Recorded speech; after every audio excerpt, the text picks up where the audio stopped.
She had been coughing for 2 years, not the cough you get with a cold, the cough that arrives in the early evening, settles in the back of the throat, and refuses to leave no matter what she tried. Cough drops, allergy medication, 2 visits to a pulmonologist, a chest x-ray that came back completely clean. Nobody, in 2 years, asked her a single question about her stomach. If you've been dealing with a throat that feels raw for no clear reason, a voice that sounds tired by the end of the day, or a cough that flares up after dinner and again in the middle of the night, I want you to keep listening. Because what I'm about to walk you through connects to something most people, and even some doctors outside of gastroenterology, never think to check. Some of you already know the more obvious version of this, the burning right behind the breastbone, the sour taste that climbs up the back of your throat after a heavy meal. I'll come back to that in a few minutes, because there's more to it than just heartburn. But the throat, the voice, the cough that won't quit. That's the part almost nobody connects to the stomach. And when I first traced a chronic cough back to acid reflux in a patient who had already been examined by 3 different specialists, even I had to sit with that for a minute. What I'm going to walk you through today is something most people only discover once it has already changed their sleep, their voice, or their throat for years. Not because the signs weren't there, but because no one told them what those signs actually meant.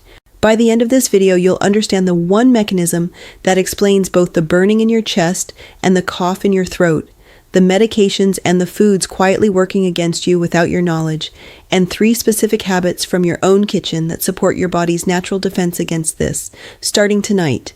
I'm Dr. Nora Khalil. The reflux is one of the conditions I see underestimated more than almost any other, not because it's rare, but because it hides in places people don't expect to look. If this is the kind of thing you've been trying to understand, what your body is actually telling you and what's worth paying attention to, this channel is exactly the place for you to be. Subscribe, because the throat isn't the only place this hides, and we'll get to the rest of it shortly. Let's start with what you already know: the burning, the sour taste, the belching after a big meal, the bloated, heavy feeling that sits in your stomach for an hour after dinner. I want you to notice something. Most people file these under just part of getting older or something I ate.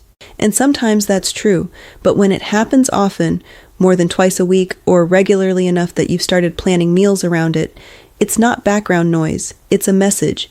It means stomach acid, which is supposed to stay below a certain point in your digestive tract, is moving into a space that was never built to handle it.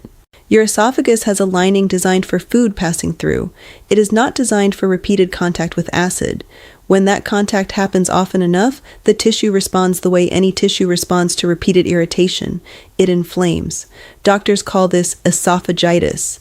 Left alone long enough, it can affect how well you sleep, how clearly you breathe at night, the strength and steadiness of your voice, how comfortable eating becomes, and even how much energy you have during the day, because poor sleep and constant low-grade irritation are exhausting in a way that's easy to underestimate.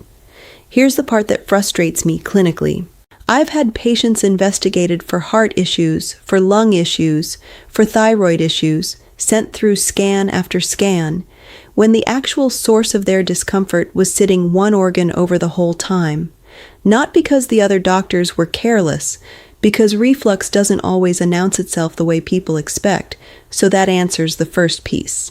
But it doesn't yet answer why this happens in the first place, why some people get this and others don't, and why it tends to show up more after 60 than it ever did before.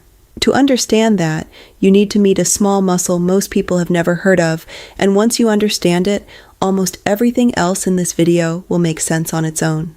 There's a ring of muscle at the bottom of your esophagus, right where it meets your stomach, called the lower esophageal sphincter. Think of it as a one-way door. When you swallow, it opens just long enough to let food through, then closes firmly to keep everything below it exactly where it belongs. When that door works the way it should, you never think about it. You don't feel it opening or closing. That's the whole point of a healthy digestive system. It runs silently. Reflux begins the moment that door starts opening when it shouldn't, or fails to close all the way. A few things make that door weaker than it should be. Carrying extra weight increases pressure on the stomach, which pushes against the door from below. Fatty meals relax the muscle directly. Very large meals stretch the stomach and force the door open longer than it's designed to stay open. Alcohol and caffeine both relax that same muscle. And for some people, there's an anatomical factor called a hiatal hernia, where part of the stomach sits slightly higher than it should through the diaphragm, which makes the door mechanically harder to keep closed. I had a patient, 71 years old, otherwise healthy, who described it to me as a screen door with a weak spring. She wasn't far off. A screen door with a weak spring doesn't fail dramatically, it just doesn't quite latch. And every time it swings open, even a little, whatever's on the other side drifts through. That's reflux, mechanically speaking. A door that doesn't quite latch. And once it stops latching reliably, acid moves up, sometimes just into the lower esophagus, where you feel the burning. There's also a reason this tends to show up more often after 60 than it did at 40. Muscle tone throughout the body changes with age, gradually, and that includes the muscle in this valve. Connective tissue around the diaphragm loosens slightly over the decades, which makes a hiatal hernia more likely to develop than it was when you were younger. None of this is a flaw or a failure on your part.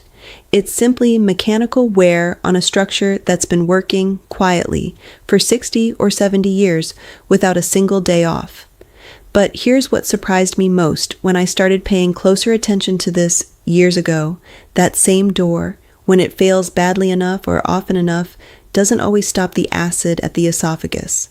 Sometimes it goes further than that, much further than most people and most doctors outside this specialty ever think to consider. My father had a particular habit. He'd watch something, a conversation, a room, a person, for a long time before he ever said a word. My mother used to tease him about it. But that habit of noticing before speaking is something I think I inherited from him, and it's exactly the instinct that made me start asking different questions about coughs that wouldn't go away. Here's what I mean. Acid doesn't always stop at the esophagus. In some people, especially when reflux happens at night, when you're lying flat and gravity isn't helping that weak door stay shut, acid can travel high enough to reach the back of the throat and even the airway. Doctors call these extra-esophageal symptoms, symptoms outside the esophagus, and they include a chronic cough that tends to worsen in the evening or overnight, a persistent need to clear your throat, a hoarse or tired-sounding voice, recurring laryngitis that doesn't respond to the usual treatments, and a sensation patients often describe as a lump sitting in the throat that never quite goes away. Some people experience choking sensations during sleep, waking up suddenly, gasping, with no clear reason why. Some notice their asthma getting worse for no apparent trigger, their inhaler working less and less the way it used to. And there's a documented relationship between reflux and sleep apnea. Not a simple cause and effect in every case, but a connection real enough that I now ask every patient with unexplained nighttime breathing problems about their digestion, not just their airway. Acid sitting at the back of the throat can trigger a small, protective muscle spasm in the airway itself, the body's way of trying to keep that acid from going any further down. It's protective in the moment, but night after night, that same spasm response is exhausting for a body that's supposed to be resting. I want you to sit with that for a second. The patient from the beginning of this video, the cough that lasted 2 years, that cough was never a lung problem. It was acid reaching her throat almost every night while she slept, irritating tissue that had no idea how to defend itself against that kind of exposure, night after night, for 2 years, while 3 specialists looked everywhere except the one place that mattered. This is the part most people miss entirely, and it's the reason I wanted you to understand the valve before we got here. One mechanism, one door that doesn't latch, explains both the burning you've already noticed and the cough or hoarse voice you may never have connected to your stomach at all. They are not 2 separate problems. They are the same problem showing up in 2 different places, which raises a different question. If a faulty door is doing this quietly, every night, what is making it worse without you realizing it while you're asleep, in the hours you have the least control over? Let's talk about what actually helps, starting with the hours you spend lying down, because that's when this door is working against gravity instead of with it. The first change I recommend, and the one I think matters most, is raising the head of the bed. Not with extra pillows. Pillows tend to bend your neck and upper back into a position that creates its own problems over time. What I recommend instead is raising the actual head of the bed frame, somewhere between 10 and 15 centimeters, using sturdy risers under the bed's feet. This keeps your whole upper body on a gentle incline, not just your head, so gravity is quietly helping that door stay closed instead of working against it for 8 hours straight. Second, give your stomach time to empty before you lie down. I tell my patients to avoid solid food for roughly 3 hours before bed and to stop drinking liquids about 2 hours before sleep.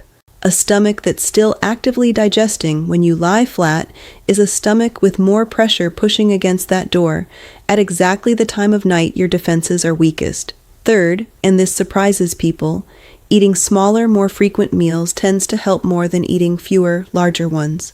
A large meal stretches the stomach considerably, and a stretched stomach increases the odds of that door opening when it shouldn't. Smaller portions, spread across the day, simply ask less of a door that's already struggling. I also tell patients to sit upright, not slouched, for at least 20 minutes after eating, and to avoid the habit, common after 60 when afternoons get quieter, of lying down for a nap right after lunch. That's often the exact window where symptoms get triggered, simply because gravity stops helping right when the stomach is at its fullest. And then there's smoking and alcohol.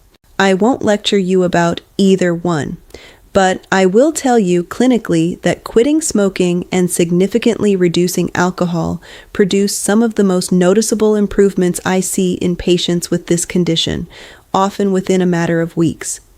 In my years of practice, what I've come to notice is this: the patients who improve fastest are rarely the ones chasing a perfect routine. They're the ones who pick 2 or 3 of these changes and actually keep them. 3 centimeters of incline, kept every single night, does more than a perfect plan followed for 4 days and abandoned. That covers what happens while you sleep. But there's something sitting in plenty of medicine cabinets, medications many people take every single day without a second thought, that can be quietly working against everything we just covered.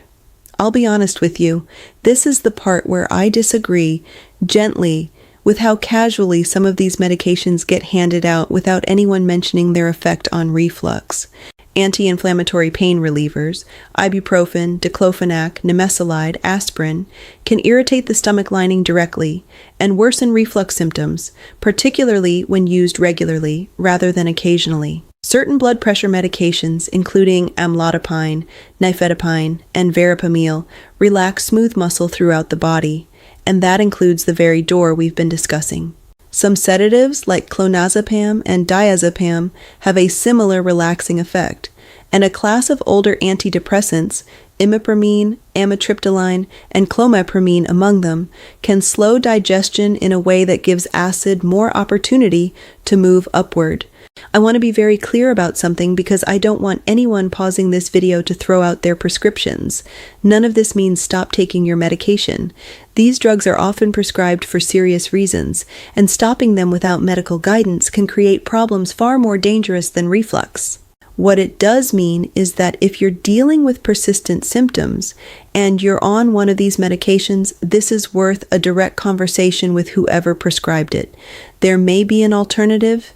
There may not be, but you deserve to know the connection exists instead of treating the reflux and the medication as 2 unrelated facts about your life. Bring a simple list to your next appointment, what you take and when your symptoms tend to flare, because that pattern often tells your doctor more than a general description of heartburn ever could. That's what's working against this door from inside your medicine cabinet. Now let's talk about what's working against it from your kitchen table, because some of this list may genuinely surprise you. Certain foods and drinks relax that same valve or increase stomach acid directly, and the list is more specific than most people expect. Mint, chili peppers, bell peppers, tomato sauce and concentrated tomato products, chocolate, soda, dark coffee, black tea, cured and processed meats, energy drinks, and smoked sausages all appear consistently in patients who struggle with frequent symptoms. There's one habit I see often enough that it deserves its own mention: drinking yerba mate on an empty stomach, especially first thing in the morning. For many people, this is a lifelong ritual, which makes it harder to question. But on an empty stomach, it tends to be one of the more reliable triggers I see in clinic. There's also a mechanical factor that has nothing to do with food at all. Tight clothing around the abdomen, snug belts, waistbands cinched higher than they used to be, compression leggings, increases pressure on the stomach from the outside, which pushes against that same weak door from yet another direction. I've had patients whose symptoms improved noticeably just from switching to looser waistbands at dinner. None of this means eliminating every item on that list forever. It means noticing which ones show up most often in your own week, and treating that pattern as information rather than as a coincidence. At this point, you understand the mechanism, the nighttime habits that matter, the medications worth discussing with your doctor, and the foods and habits at the table that tend to make this worse. For some people, these changes are enough. For others, they help but don't fully resolve things. And that's where medical treatment becomes part of the picture in a way I want to walk you through clearly, because there's more nuance here than most people realize. There are broadly 3 levels of medical treatment for reflux, and understanding the difference between them helps you understand what your doctor is actually trying to accomplish. The first level is antacids, the kind that neutralize acid that's already present in your stomach. They work quickly, which makes them useful for occasional, isolated episodes, but they don't address the underlying door problem. They calm the room after the smoke has already gotten in, so to speak. The second level is H2 blockers, medications like famotidine, cimetidine, and nizatidine, which reduce acid production moderately. These tend to suit people with mild intermittent symptoms, who need something a bit more sustained than an antacid, but don't necessarily need the strongest available option. The third level is proton pump inhibitors: omeprazole, pantoprazole, esomeprazole, lansoprazole, rabeprazole, and dexlansoprazole among them. These significantly reduce acid production and give an irritated, inflamed esophagus the chance to actually heal, which matters most for people dealing with frequent symptoms or esophagitis. There's also a newer option, vonoprazan, which works through a different pathway and is notable for being both potent and longer acting than many of the older options. Here's the part where I want to be careful with you. None of this is a menu you choose from on your own. The right choice depends on how often your symptoms occur, how severe they've been, whether there's any visible damage to the esophagus, and what else is going on with your health. What I want you to take from this isn't a specific drug name. It's a decision criterion. Occasional symptoms, a few times a month, that respond to lifestyle changes are a very different situation from symptoms that show up most nights, disrupt your sleep, or come with a cough or hoarse voice that won't resolve. The second pattern deserves a conversation with your doctor, not another bottle of antacids from the pharmacy shelf. What I can tell you is what supports this process at home, alongside whatever your doctor recommends, never instead of it. There are 3 specific things, all of them likely already sitting in your kitchen, that I ask many of my patients to start using tonight. Before we get there, one more thing I want you to hold on to, because it matters more than almost anything else in this video. Most reflux is manageable and not dangerous, but a small set of symptoms deserve prompt medical attention rather than home remedies. Difficulty swallowing, food feeling like it's getting stuck, unintentional weight loss, or any sign of bleeding. If any of those show up, that's not a try the tea first situation. That's a call your doctor this week situation. The first is simple, and most people underestimate it because it sounds almost too plain to matter.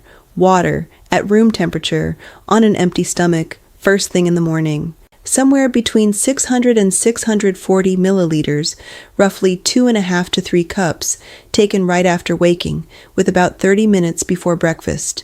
The idea is straightforward. Overnight, acid accumulates in the stomach. That volume of water dilutes it and helps move it forward into the duodenum, rather than letting it sit concentrated, waiting for the first food of the day to stir things up. The second is basil tea. Basil contains compounds with digestive, mildly antispasmodic, and anti-inflammatory properties, which can help calm an irritated digestive lining, support better digestion, and reduce the gas and bloating that increase pressure on that valve we've spent this whole video talking about. To prepare it, use 4 or 5 fresh leaves, or a level dessert spoon of dried leaves steeped for 5 to 10 minutes. I usually recommend this twice a day, after lunch and after dinner, since those are the meals most likely to stretch the stomach and test that door. The third is fennel tea. Fennel seeds contain anethol and fenchone, 2 compounds that help reduce gas, ease digestive spasms, and bring down abdominal distension. Since a distended stomach raises internal pressure, and pressure is exactly what pushes that door open, anything that genuinely reduces gas and bloating is indirectly supporting the same mechanism we've discussed since the beginning of this video. This one can be taken after each main meal, up to 3 times a day. None of these 3 replace medical treatment when medical treatment is needed. Think of them the way I think of the head of bed elevation, small, consistent supports that make the rest of your effort go further. If you've already watched my video on the foods quietly clogging your colon, this will sound familiar. I don't really think of the digestive tract as separate parts. It's one long connected system, and what happens at one end almost always has something to say about what's happening at the other. As for the patient from the beginning of this video, the cough that lasted 2 years, once we identified what was actually happening, she raised the head of her bed, adjusted her evening meals, and started the basil tea routine. Her cough was gone within 3 weeks, not because of one dramatic intervention, but because the door finally had a chance to do its job. Reflux is not just heartburn. It's a signal that touches your chest, your throat, your sleep, your breathing, and quietly, your energy for the entire day that follows a bad night. The body whispers long before it screams, and this is one of the clearest examples of that principle I see in practice, a whisper that for some people has been going on for years, just in a place nobody thought to listen. If what you're noticing is occasional and responds to the changes we've covered today, that's a manageable pattern you can work with starting tonight. If it's frequent, if it disrupts your sleep, or if it comes with a cough, a hoarse voice, or a lump in the throat feeling that won't resolve, that's worth bringing to your doctor directly, not as an emergency, but as information your body has been trying to hand you for a while. What I'd ask you to take from this video more than any single fact is the habit of asking a different question the next time something feels slightly off in a place that doesn't seem connected to your stomach at all.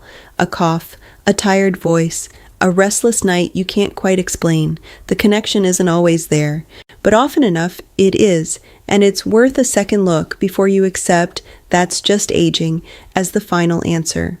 There's something else that's been on my mind lately, something I've started paying much closer attention to in patients well past 60. The quiet loss of kidney function, often with almost no warning at all until it's already progressed. I've put together 6 signs worth knowing, and I think after everything we've covered today about listening to what your body is actually telling you, you'll want to see that one next.